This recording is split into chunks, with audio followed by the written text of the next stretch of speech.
Nagkakawala ako ba? Di ba yung gagawin?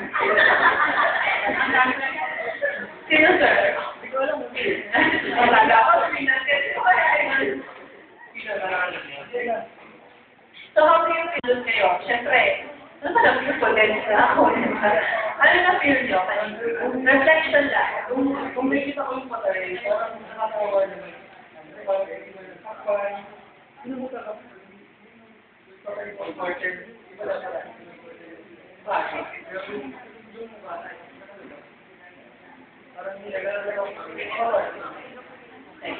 So, doon sa part din ng mga responders, sir, anong naramdaman ninyo or anong naisip ninyo? Kasi di ba sabi sa inyo, ang scenario is sa construction site. Pero pagdating nyo doon, iba na.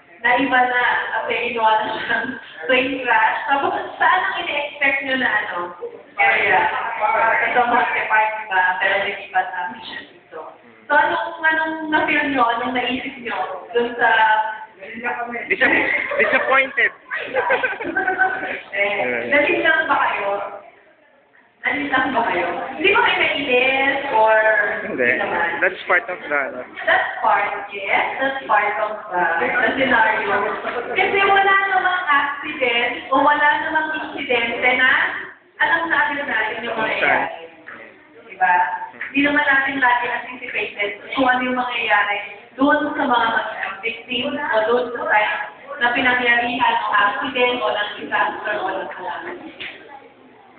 So sabi nga, pag na-treat ka ng patient, expect the worst. Ganun din.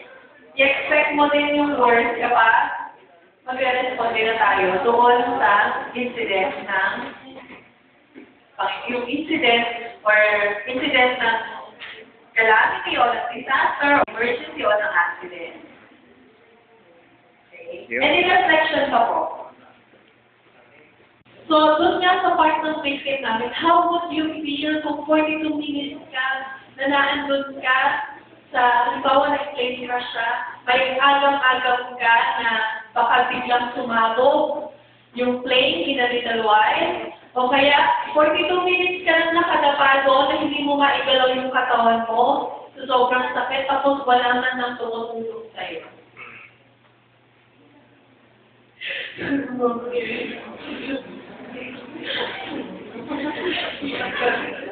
Diba? That's why we always say, pag first aid ka, diba ang sabi nga natin, emergency rescue is rapid movement. Yung pag-transfer mo, dapat mabilis yun. Dapat yung pag-respond mo sa isang situation o sa isang victim, mabilis, kasi hindi rin natin alam what will happen next. Hindi natin alam kung ano pa yung susunod na mangyayari.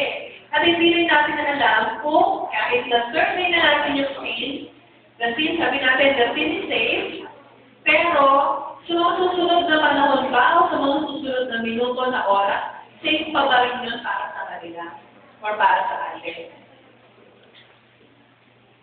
Yes.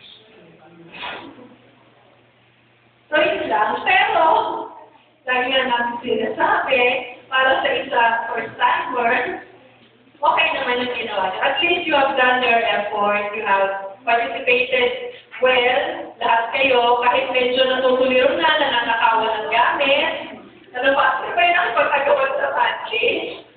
Ayan. I-expect natin yun. May mga ganun talaga. Si Sir Las, kinuha yung spine board. Pwede ibenta raw eh.